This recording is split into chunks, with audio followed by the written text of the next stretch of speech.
যোৰহাট জিলাৰ অতিৰিক্ত জিলা আয়ুক্ত শ্ৰীযুতা বিপাংশী দত্ত ডাঙৰীয়ানীয়ে মহামানৱ মহাত্মা গান্ধীৰ প্ৰতিচ্ছবিত বন্তি প্ৰজ্বলন আৰু মাল্যৰ্পণ কৰিবলৈ আগবাঢ়িছে।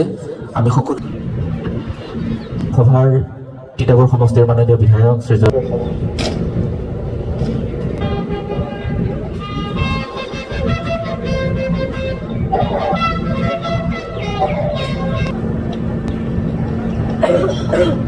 আজিৰ পেৰেডত প্ৰাক ডাঙৰীয়ানী আগবাঢ়ি গৈছে।